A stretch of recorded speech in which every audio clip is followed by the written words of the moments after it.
Thank you for joining us tonight. I know there's a lot of competition for what to do with your evening. It is time for our Inflection Girl Geek Dinner. I'm going to hand it off to our first speaker. Today, I hope to reach all of you regardless of what stage of knowing and understanding your core values are.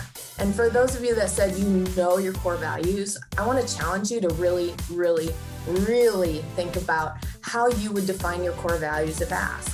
Inflection's core values of integrity, transparency, and innovation were significant drivers for why I came on board with the company 7 years ago. One of my favorite values is speed with rigor, which means that we move quickly, but we make sure that as we move and we make decisions, we use data to inform those decisions. And in marketing, we rely on data a lot to answer key business questions and help us make decisions and measure our impact of our efforts along the way. So what a year this has been so far. 2020 has been a year of great challenges, and not to discount all the sad things that have happened so far, there was a lot of positivity. 2020 has made us more creative, and I've seen people come together more now than ever before. So from a year ago to now, my life did a complete 180. But I learned a few invaluable lessons. My learnings fell into two general themes. If I, one, leaned into my challenges, and two, always planned, there was no way I could fail. By definition, it's the application of new tech, emerging tech, to solve regulatory and compliance challenges for businesses. So I thought it might be a cool topic to chat about today, just so you can keep it top of mind in your own professional pursuits or at your own organizations. When we build products, we want to think about our products from our customer's perspective. We want to familiarize ourselves with the features and flows that are outside of our current expertise. And overall, just understanding our customers better makes us better engineers. If you are here networking because you're looking for a new organization and you've identified your core values, now you can take the next step and seek organizations that align with you.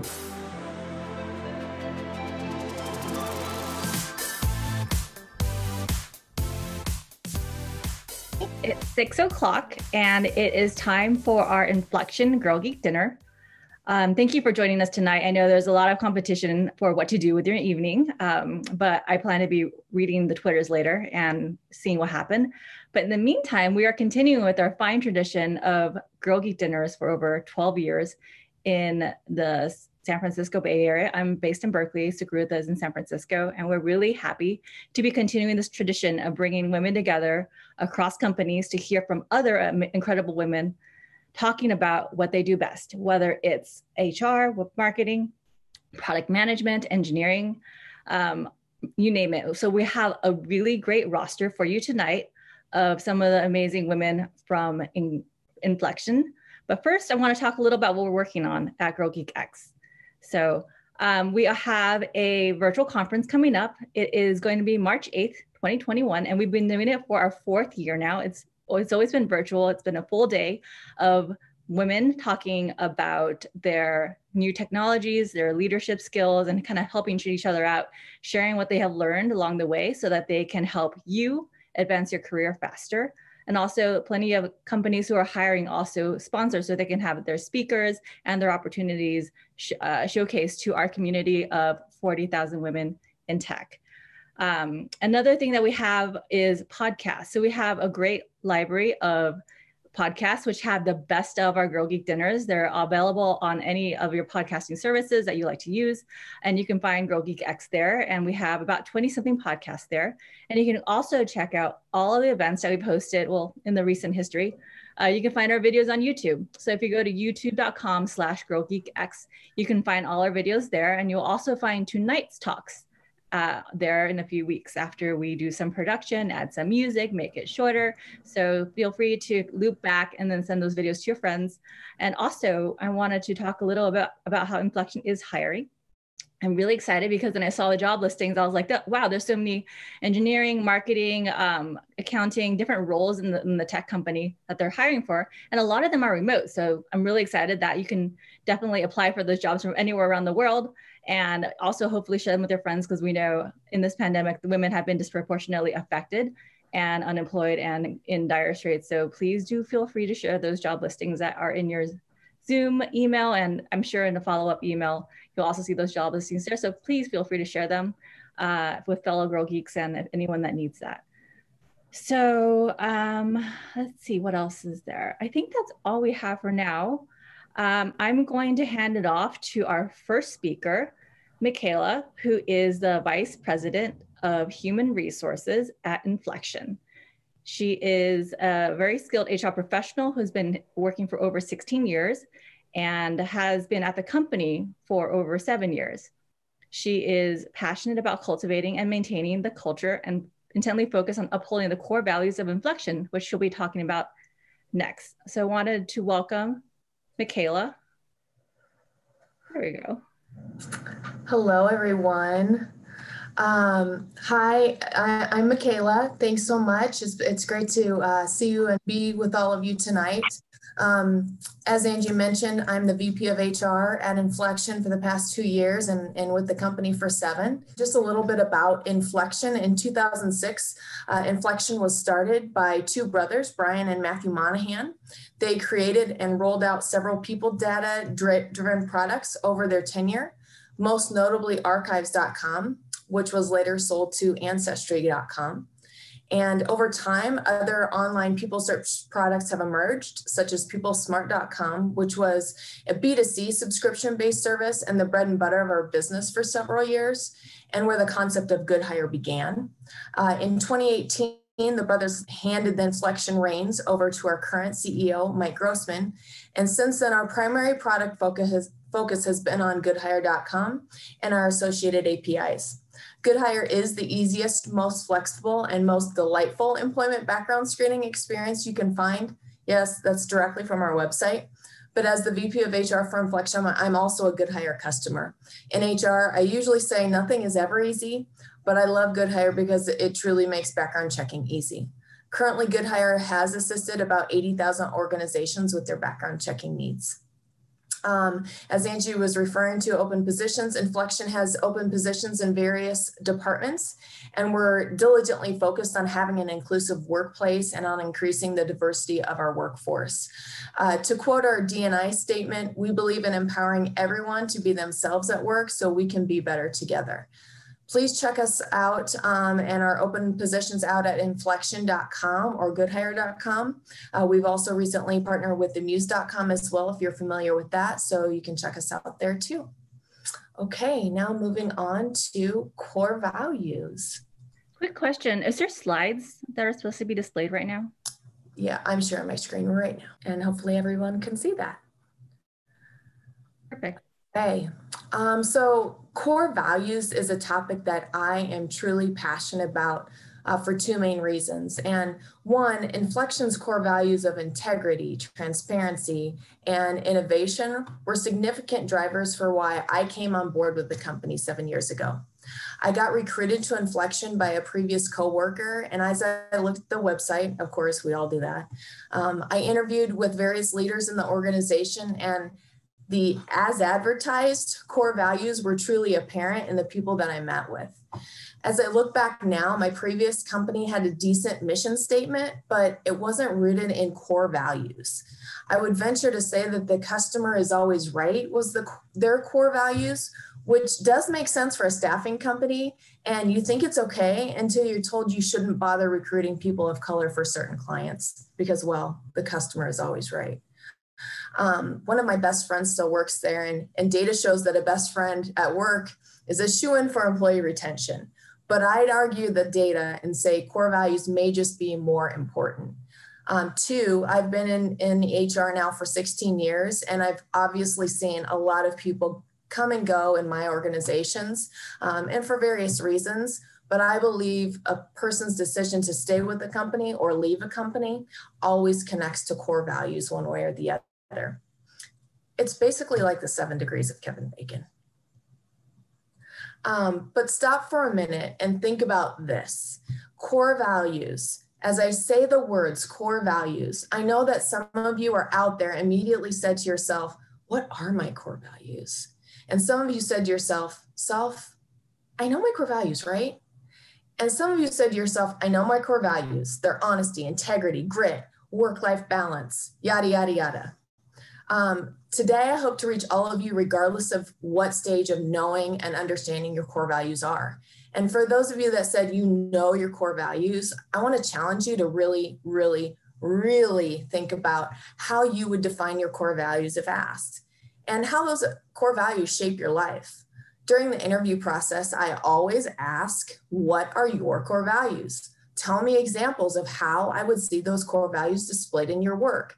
I'm continually surprised how many people at any level are thrown off by those questions. The answer lies in you. You know this answer if you're willing to dig a little deeper.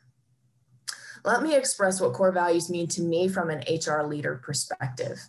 In an organization with well-defined core values, transparency, integrity, innovation, accountability, those words should be the foundation in which employees perform, work, and behave.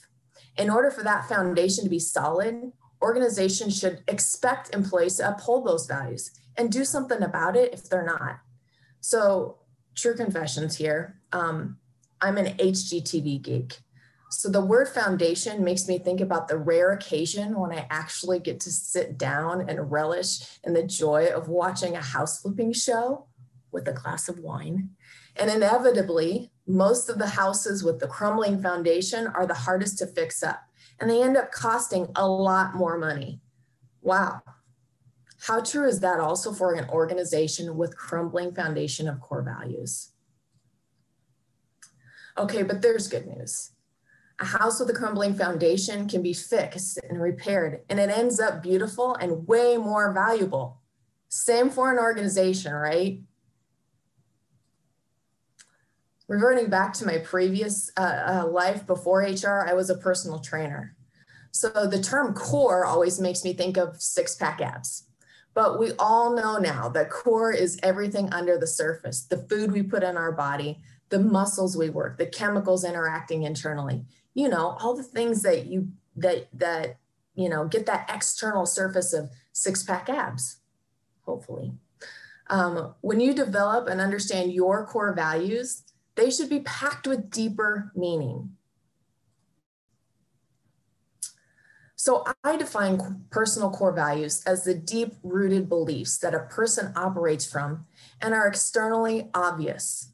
For example, if you asked my coworkers what one of my core values may be, I'm certain that they'd say, Mikaila has a core value of family first. Her kids and her hubs are her priority, and she will adjust everything else in her life to ensure her family comes above all else. So let's step back to where I started.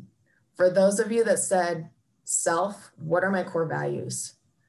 Then think about when you wake up in the morning. What gets you out of bed? What gets you on that first Zoom call of the day? Why do you do those things even when you don't want to? Is it because of your core value of responsibility? Is it because of your core value of money? Is it your core value of teamwork? Think about what your family members, best friends, closest colleagues would say about you. Would they say you are the family glue, the dedicated wife and mother? Would they say you always did the right thing? Would they say you work hard and play harder? What words would they use to describe you? Because those are the obvious core values you exude every day. For those of you that said, I know my core values, again, I challenge you to dig deeper into that and define them. Actually write a definition. Have you fully considered what those closest to you would say about your core values? So here's an example. One of Inflection's well-defined core values, and my personal favorite, is the golden rule. We are intensely collaborative and treat one another as we want to be treated ourselves, with respect, civility, and empathy. Know your core values. Take the time to really define them as if they are as important as updating your Instagram, your resume, and then use them as your superpower. If you are here networking because you're looking for a new organization and you've identified your core values, Now you can take the next step and seek organizations that align with you. You can ask questions in your breakout sessions. What are the core values of your organization? And how could I possibly align? And if you are currently in a role at a seemingly good company and you just can't figure out why you are not satisfied, look at your company's core values. Are you and your coworkers living up to them? Do they align with your own? Sometimes employees come to me and they are unhappy and they can't put a finger on it or verbalize their frustration. And in those instances, I ask them, if you are honest with yourself, what is not working for you in this role? Or where is the organization not upholding the core values from your perspective? Usually we can turn things around and take some actions to get back to good. But if it's clear that a person's core values are not well enough aligned with the organization, it doesn't work. And that's okay, because the company has to uphold the core values of the organization and the individual has to uphold their personal core values as well. Thank you for joining us tonight. I hope this chat helped you think about your core values and dig deeper so you can live your best life in your current adventure or into a new one, maybe even at Inflection. And with that, I'll hand the virtual mic over to my colleague. So our next speaker is Ellen. She is the Chief Marketing Officer at Inflection, and she has over 20 years of experience. She's worked at large public companies like Yahoo and Intuit, and also venture-backed startups. And she has a journalism degree from Northwestern and an MBA from the Haas School of Business at UC Berkeley. Go Bears. Welcome, Ellen. Thanks. All right.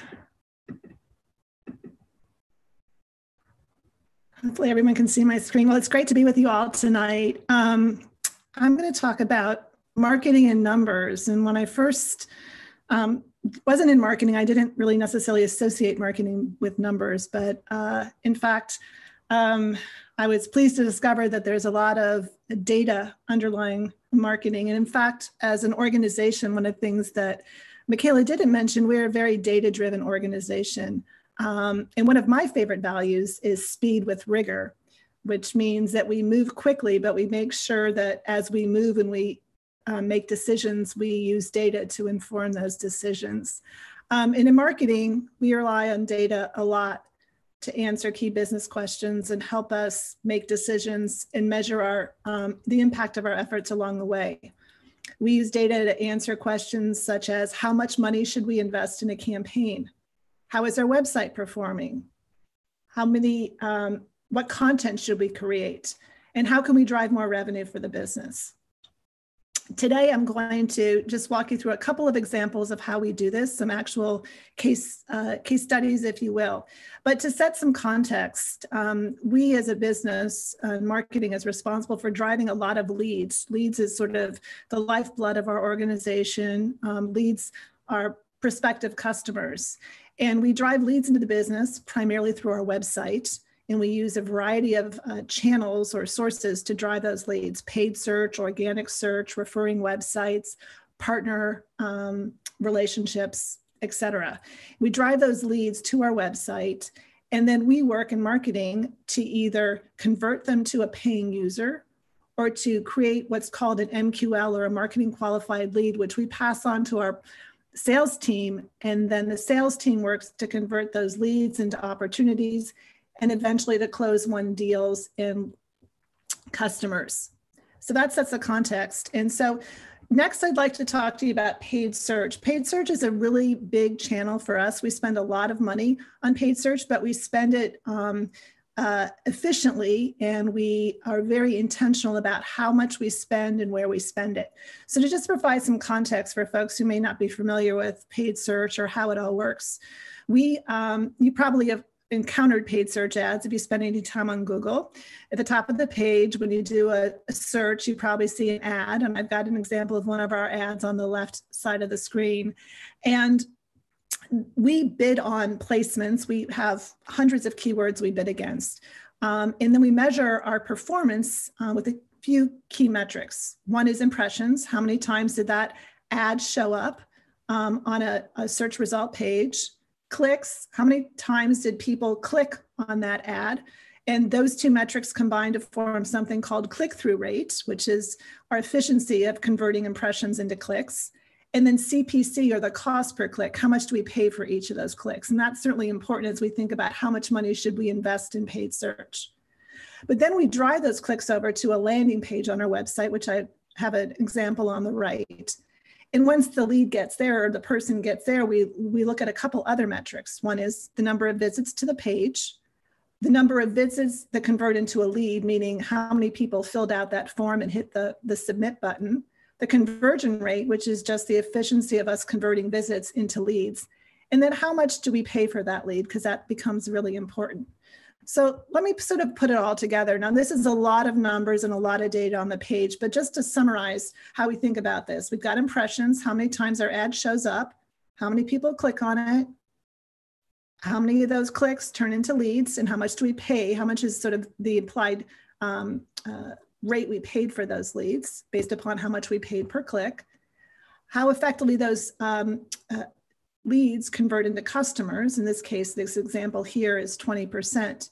So from 24,000 clicks, we end up with 375 customers. Well, that's interesting, but back to the original question was how much to invest?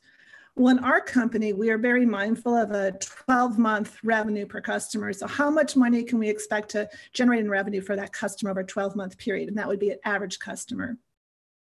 And we operate under the model of we're willing to spend as much as we can to break even. So our costs equal our revenue.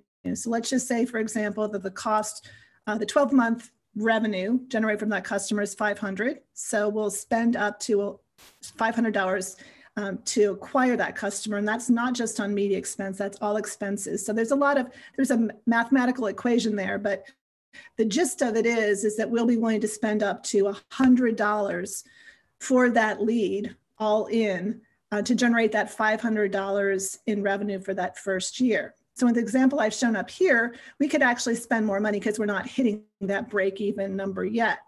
And the key to this, interesting enough, if you look at the math, is that conversion rate, that 20% conversion rate from a lead to a customer. The better we are at converting that lead into a customer, the more money we can spend. Let me share with you another example, and that is, as I mentioned, once we get that lead to the website, how effectively can we convert that lead into a paying customer?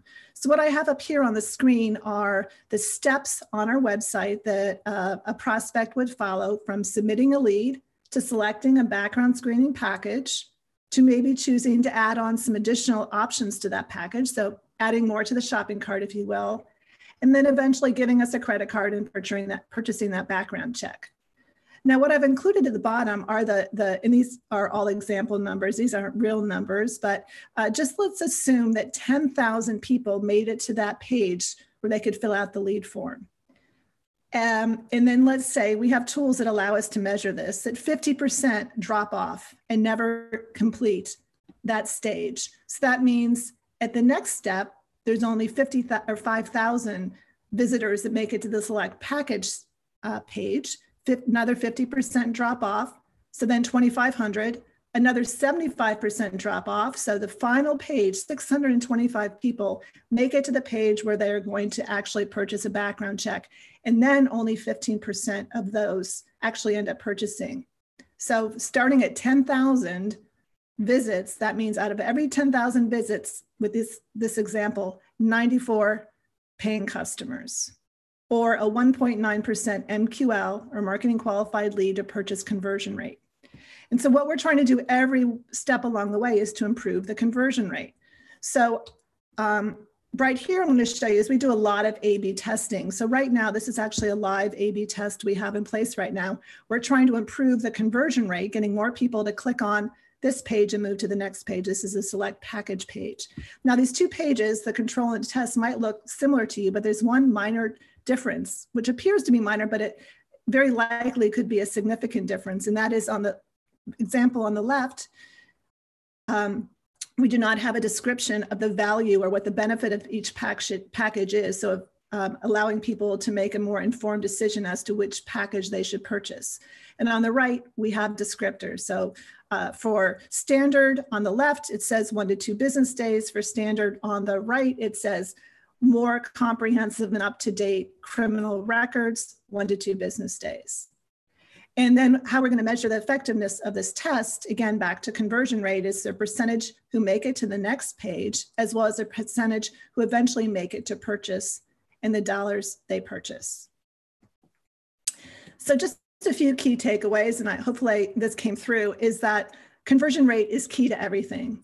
Optimizing conversion rate, meaning improving the conversion rate, allows us to drive more revenue and increase our budgets and drive even more revenue. And that small changes can sometimes yield really big payoffs. Thank you. Thank you so much. That was so insightful, super helpful for all of us to learn and understand more. At least for me, I feel like I learned something new, and I always learn something new with every single Girl Geek dinner that we have. So thank you so much for your time. Up next, we have our next speaker, Mahu, who's the Director of Marketing and Digital Marketing. She's responsible for managing the marketing tech stack, reporting on marketing performance, launching digital campaigns, and maintaining the Good Hire website. She recently received an MBA from Rutgers and became a mom to a beautiful baby girl. Welcome, Mahu. Hello, happy to be here. Let me just share my screen. All right. So I'm going to talk about a little bit about the lessons that I learned in 2020. First, since this talk is about both my personal and professional experiences, I thought I'd share a little bit more about myself. I'm the Director of Marketing Operations and Digital Marketing at Inflection, as you heard, as of about a month and a half ago. I've been in technical marketing for about 6 years now. I currently live on the East Coast in New Jersey with my husband, Muta, a 4-month-old baby girl, and our 3-year-old golden doodle. I love hip hop dance, reading, exploring new tech platforms and gadgets. And a fun fact about myself is that I made it to a green belt in karate as a child, and I'm looking to get back into it. So what a year this has been so far.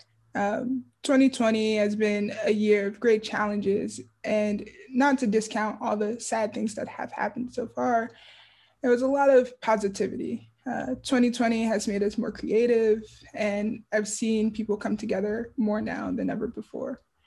Personally, this year has been the most polarizing year of my life.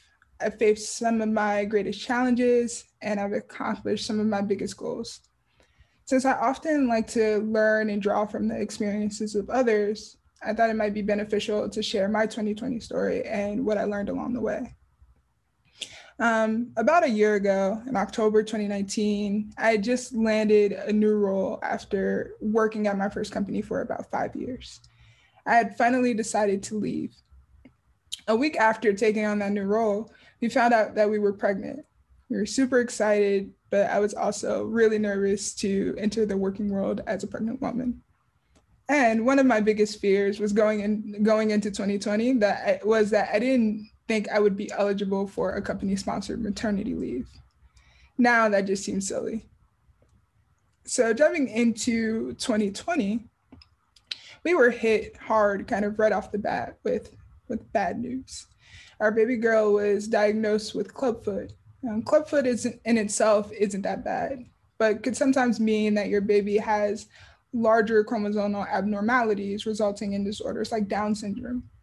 So we decided to take a test and find out. The whole time we were freaking out. We were relieved to find out that Mally was completely happy. She only had a clubfoot. The next month,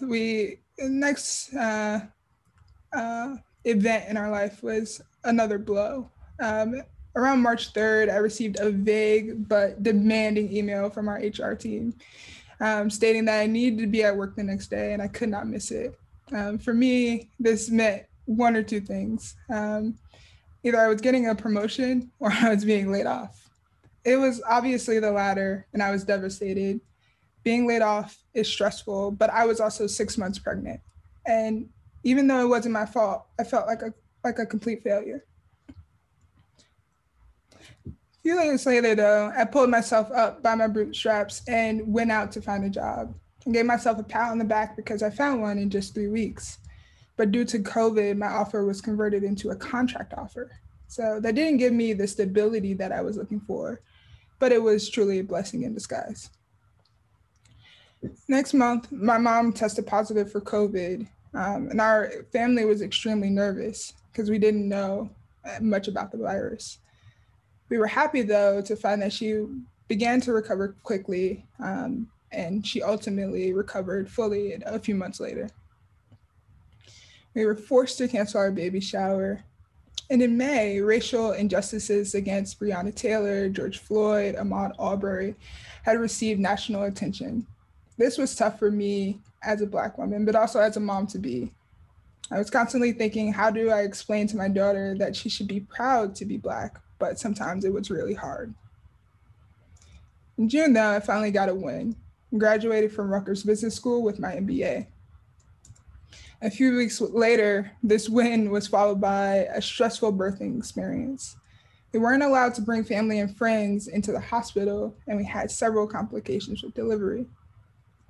But right on the other side of that stressful situation was a beautiful baby girl who was happy and healthy. About a month and a half after delivery, I had to take a break from bonding with my baby 24/7 to focus my efforts on finding a full-time job again. And in September, I started my role with Inflection, which has proven to be an amazing company. And in October, we made another large life decision to finally move out of state to Georgia after debating for several months. So from a year ago to now, my life did a complete 180, but I learned a few invaluable lessons. My learnings fell into two general themes. If I, one, leaned into my challenges, and two, always planned, there was no way I could fail. On the professional side, I learned that there were jobs out there and getting one was possible. I managed to do it twice within just 3 months. But I also learned that in order to get a new job that I loved, I had to own my job search. I had to think about what was most important about the location, the job itself, and the company that I worked for. In terms of location, I calculated that I spent over 2,000 hours commuting in my career so far. These hours were better spent with my daughter and family, so I preferred working remote. In terms of the job itself, it had to pass a passion and skills test. I was open to new roles, and I didn't want to rely solely on my current experience. I wanted to find careers that I hadn't thought about, but where my experience was transferable. So I wrote down all the things that I'm passionate about and the things that I'm skilled at, and the list aligned to two types of roles: technical marketing and product management. I ended up in technical marketing again, but it was a fun exercise to do. And finally, the company that I worked for needed three things. One, a great product that customers love, passionate employees that cared about the culture and core values, and finally, a company that cared about diversity and inclusion. And I'm happy to say that I found that at Inflection. On a personal note, I learned to talk through tough scenarios.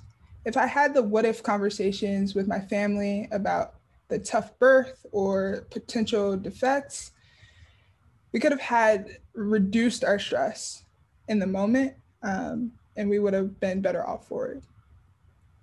And finally, I needed to find ways to give back. With all that was going on in the world, this had become super important to me. So as you've noticed, I've had many ups and downs this year. And as a person prone to stress and anxiety, I needed to implement what I like to call my CORKS framework to get through it. C stands for continue to plan. I planned through my job search and pregnancy. The more I planned, the better prepared I was. The more prepared I was, the less anxiety I felt. I owned my routine. I was extremely intentional with my time, even when I was unemployed. This meant setting time aside to learn, manage my job search, and even doing things like working out and reading. I remained introspective. I continued to inquire about my stress, ask myself, why am I anxious? What can I control? I would try to ignore the things that I couldn't and go all in on the things that I could. Kept my physical health in mind. It's super easy to fall into unhealthy patterns when you're stressed out, but eating right and exercising actually made me feel better. And since I didn't like to exercise all that much, I would pair it with something that I love. For example, I fell in love with the Hamilton play over the summer. So I would watch it every time I worked out, which certainly increased the number of times I exercised. Speaking to everyone, as I mentioned earlier, I love learning from the experiences of others. I joined various personal groups and professional groups and managed to talk to as many people as I could about what they were going through. And finally, stay positive. It's definitely harder than it sounds, but I try not to get consumed by the negativity around me. I would take breaks away from my phone to read a book, play a game, or hang out with my family uninterrupted. So yes, 2020 has been tough so far, but I know that if I lean into my next challenge, plan my way into success, and remember quirks when I'm stressed, I'll come out on the other side of it just fine. And I wish the same for you. Thank you. Thank you, Mahu. That was so inspiring to hear your story and the transparency that you shared with us. I also remember that you shared your story about getting your job in COVID, which I think is super impressive. We keep hearing in the news how women are disproportionately affected by this crisis. And it's really great to hear that you were able to get an offer, even though it was converted to a contract, but also now that you found this great role at Inflection, which has shown its DEI initiatives. It's been really inspiring to hear you share that story. So thank you. Our next speaker is Izzy. She is the general counsel at Inflection, where she oversees or leads the company's legal and risk functions. She's been with Inflection for about 5 years. And before she was at Inflection, she was an attorney for hirees. And she also received a journalism degree. I think it's funny because I had an English degree. So like journalism degree from the University of North Carolina and a Juris Doctorate with honors from the University of North Carolina School of Law. Welcome, Izzy. Thanks for that introduction, Angie. I'm Izzy McLean, General Counsel at Inflection. Super excited to talk to you all a bit about this concept of RegTech and how it is a really ripe area for innovation, maybe in ways you wouldn't traditionally even expect. And I think a lot of us here enjoy problem solving and doing it in really creative ways. That's probably a big reason why you all here have connected with Girl Geek X. And I think that's what's really cool, in my opinion, about RegTech. By definition, it's the application of new tech, emerging tech, to solve regulatory and compliance challenges for businesses. So I thought it might be a cool topic to chat about today, just so you can keep it top of mind in your own professional pursuits or at your own organizations. So what do I really mean by RegTech? Generally speaking, regulatory technology is a new area of tech. Usually it's software-based, but not always. And it aims to ease the regulatory and the compliance burdens for businesses that have to juggle a lot of different laws that are usually in a state of flux, or they're ever changing. So examples would be tech solutions for companies that have to deal with GDPR compliance or privacy obligations, tools that banks use for know your customer or anti-fraud, anti-money laundering requirements. And so far, RegTech, it's been sort of associated with the financial services industry, but there is a growing need for RegTech solutions to come out into other verticals and into SaaS services for customers. And we're just starting to see the nascent stages of that, especially in the privacy sector, where you see more changing laws. A lot of you might have heard about the recent changes with the European Union and some of the privacy laws there. So aside from that, I want to talk about today how we at Good Hire have sort of baked in a RegTech solution to our own screening services, and we'll use a case study to work through that. But suffice it to say that you don't have to associate RegTech with financial services. We're starting to see it enter other spaces, and I think it's safe to say that in pretty much every vertical, there's a value add for some sort of RegTech solution. And aside from the personal benefits of maybe getting your hands dirty and creating new, easier ways for people to follow the law as they run their business or as they use your services, there are some other benefits to think about with RegTech. It might be that your services themselves require that customers have some sort of like foundational knowledge about the law. That's our situation at Good Hire, because we're very regulated. Background checks are extremely regulated. And, you know, it's worth asking if you have a corporate responsibility in those situations to guide your customers toward compliant use of your product. And that is the tack that we've taken at Good Hire. Not only do we want to help customers understand their own legal obligations so that they can stay safe, right, and solvent, but we also want to make sure that those customers who are using our services follow the law so that their job applicants receive all the rights they're entitled to receive under the law. That's just simply the right thing to do. And then there's customer peace of mind to consider as well. A lot of organizations might not have sophisticated legal teams or in-house compliance teams. And when they feel that your service or your product, either by the way it's designed or the features that it includes, if it actually helps them understand their legal obligations and then provides them a way to comply with those obligations, those customers are going to feel safe. They're going to have peace of mind. They're more likely to stick with you. They're less likely to churn. So all good benefits to consider. And as I mentioned earlier, I thought it might be helpful to use a case study from my experience at Good Hire to talk about how RegTech can be added to an already existing SaaS service. So Good Hire is our employment background screening service. As I mentioned, customers use us to background check their job applicants before they hire them, or maybe throughout the course of employment. And the procurement and the use of background checks is highly regulated under federal law, state law, and local law, meaning unfortunately for customers, there are a lot of laws and rules that they have to follow when they use our services. And those rules can differ based on the customer location, the job location, and the location of the candidates they screen. So it's very complex. And we were finding that a lot of our smaller customers especially were having a hard time understanding what the law was, and they were having a hard time understanding how to comply.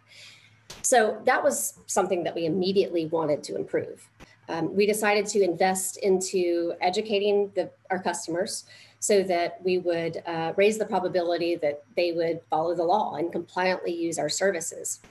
And by doing so, they avoid litigation and fines and enforcement. And also, they ensure that their job candidates receive all their rights under the law. Again, super important to us as a business. We felt it was the right thing to do. So we decided to research every applicable background check law in the country at the state, the federal, and the local level, document them, understand them, interpret them, and then bake them into our service using the genius of our engineers. So on the educational resource side, we built a comprehensive guide that set out each of those laws in every jurisdiction so that all of our customers can read it and have access to it and understand what the laws are for them and how to comply as they use the service.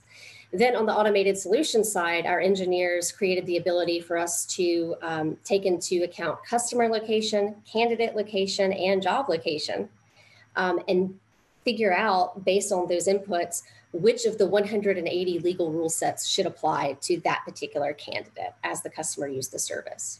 So the research alone was about a 6-month investment. There's a lot of product and engineering work as well, but we now feel that compliance is a big part of our brand. And recently, I'm pretty sure compliance was rated the number 5 reason that customers come to Good Hire. So I think there's definitely been some meaningful ROI on that one RegTech project that kind of helped formulate that brand for us of compliance advocacy. And it really is the gift that keeps on giving because it was built in a way that is very scalable and adaptable. So as the laws change, we can easily just pull the levers and make tweaks internally and update our system for compliance. So I would just ask that you keep RegTech in mind as a potential area of employment for yourself. There are companies that specialize in the creation of RegTech tools in multiple verticals, so that's an option.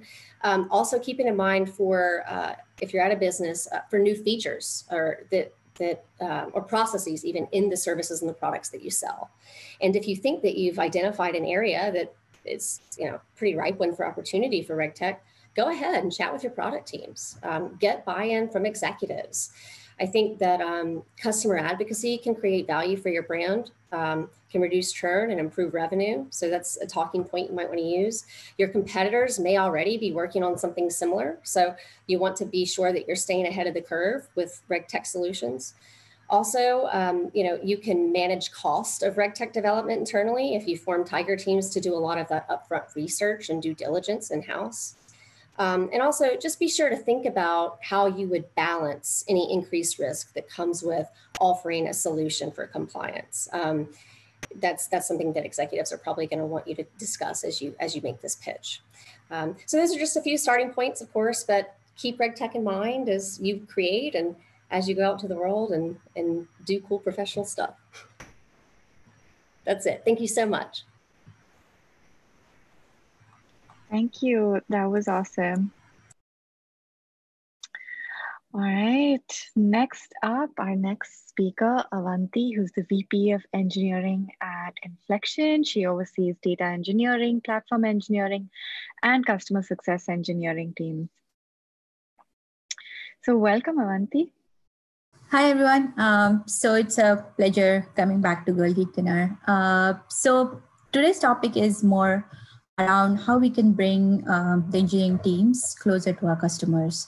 Whenever we talk about technology teams or engineering projects, we talk about the robust architecture we want to build, what are the different modern technologies and tools we want to explore, what POCs we want to build, how much automation we want to do.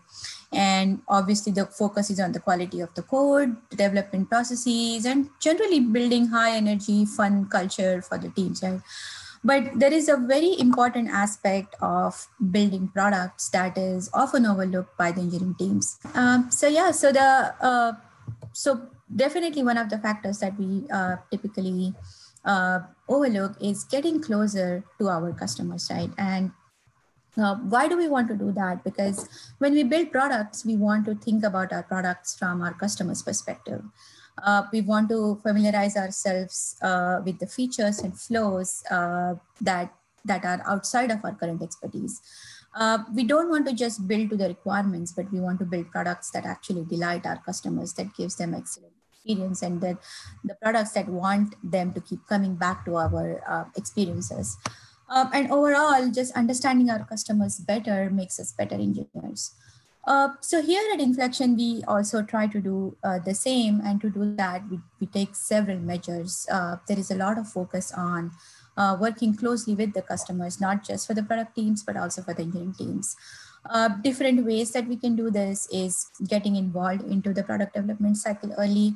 And by early, it's not just requirement gathering, but even earlier than that, right? When there is discovery happening, when there is customer calls happening, even when the customers are requesting features and they're not even prioritized yet. So as early as possible, being part of that whole process, I think is very important. Also, there are customer meetings that happen on different business teams. There are quarterly business reviews. There are sales pitch that happens. Customer success teams always work on retention, have continuous interaction with our customers. So it's really good for having those interactions as well as understanding the customer's complaints and requests as we build new products. So what do we do specifically to actually address those needs? And we have built several different efforts and programs within Inflection so that the engineers can work more closely with our customers, right? One of the process we follow is something called as agent escalation process. So we have a big customer support center in Omaha, Nebraska. And that is the team that is talking to customers every day, right? In every capacity, they have emails and chats and phone calls happening with our customers. So whenever our agents come across issues, we have set up a process called agent escalation process that directly comes to engineers as well as product managers, that we can actually look through and understand what are the things that our customers are not happy about. We have a customer-focused on-call program, and I'll talk about that in a little bit detail in a bit. We also have quarterly ship-it events. That's nothing but hackathon, as some places call it. These are the events where engineers take several days completely out of their routine work and focus on fixing things, not only just for customers, but different flows, anything that our agents want. In fact, last 2 weeks ago, we had a completely customer-focused hackathon, which was driven by the Customer Success Week. And that was a great event. We had a huge success. Many different features that our engineers developed actually made it to production. So that was a very fun event. We also have a dedicated customer delight team. And even though we have all the engineers, working towards the customer delight, we still have a team dedicated to that. So the things that don't get prioritized to be worked on right away, this team is continuously focusing on improving our customer experience. We also have frequent communication with our internal customers because, as you all know, the engineers don't just work for external customers, right? We have several internal tools and platforms and various different things that we cater to, and all our customers are internal as well as external. So one of these programs that I want to dive deeper into is the on-call program. It's a typical on-call program in a sense that we do deal with production issues, we do deal with production escalations. We have resolution SLAs in place. We try to fix things within 24 hours on production if something is broken, 72 hours if something is broken but not as high as a priority. And we have several guidelines as to how we fix things. But in addition to that, what we have done is we have taken this program to a next level, and engineers actually go on call for an entire week. And what that does is that it gives them a complete break from their routine development work. So they don't pick up stories, they don't do the regular Scrum work, they don't have to attend all the meetings. What they focus on in this week is everything that is customer-centric. So they can plan ahead of time, talk to the sales team, attend some customer meetings, or they can plan ahead, talk to the customer success team and listen to some calls. Or they might be having some codes or bug fixes that they have been thinking about for a long time and that are good for customers. So they can take that time and actually work on fixing those things. So this is basically a dedicated customer-focused week that every engineer spends when they are on call. And this program so far has been very useful. This is just one of the examples that we do. We use a tool called Gong. Our sales as well as customer success teams use it. And we have access to these various tools that typically engineers won't use. But what we have done is we have opened them up to our engineering teams as well as product teams. And here is a screenshot. For example, recently we launched background checks in Canada. We are going global, and one of the features was Canada background checks. So you can see here, if you go to Gong and search for Canada, the tool actually shows you all the phone calls that use the word Canada. So you can go in there, read about what the customers are asking for. You can go in there and see if there is any feedback when the feature was launched, or what is the feature that is missing that maybe we should implement next, and so on and so forth. So there are several ways you can use this tool, and has been so far proved very successful. This is another tool, another screenshot. This is something we use for our interactions. So all of our phone and email and chat interactions are recorded here. And we can just go here. You can see I've filtered it with the chat, and I can literally see all the chat logs from the customers that coming to us. This is another way we can go in there when we are on call. We browse around here, look at features that we are interested in, and learn a lot about our customers. And while doing that, we have learned several lessons, right? It doesn't come naturally for us to kind of think about being closer to the customers. So it's definitely significant amount of work to actually develop this documentation, to develop the processes. This also needs to be a continuous feedback loop, not just from engineering teams, but from customer support agents, our product teams, our QA teams. Like, we need a continuous feedback loop to keep on improving our programs. And this is just from the customer perspective, right? But there are more things that we are learning. Our escalations are getting fixed faster because the engineers are learning the products and features that they were not familiar with before. We are more comfortable with looking at areas that we haven't worked on before. When we now test a particular feature, we test it in a better way because now we know how our customers are going to use it. So our testing is getting better. In general, it's making us well-rounded engineers. And as a result, we definitely have happier customers. So for us, this has been a great effort and has been a great program that we've been running. So I would definitely encourage you all to take a look and see how you can embed this philosophy into your product development process. Thank you. Thank you, Avanti, for sharing that insightful, those dashboards about how engineering gets closer to the customer. So that's the last talk of tonight. We will be sharing these with you on YouTube, so feel free to check your inbox. It will come to you along with the jobs because Inflection is hiring for many remote roles and entry-level roles in Omaha and also just remotely wherever you are. So the roles include things like senior software engineer, help desk analyst, senior product manager, email marketing manager, senior accountant, learning development specialist, and a director of product marketing. And now we are going to be moving on to our networking hour. So if you are still hanging in there, go grab some water or a snack and then come back and click on that link in the chat. There is also a link in your email for the Zoom breakout sessions where we'll be putting you in rooms of 4 to 6 other Girl Geeks to chat for 20 minutes. And then we'll rotate a few times so you can meet some different groups of people. So I will see you on the other side and thanks for coming.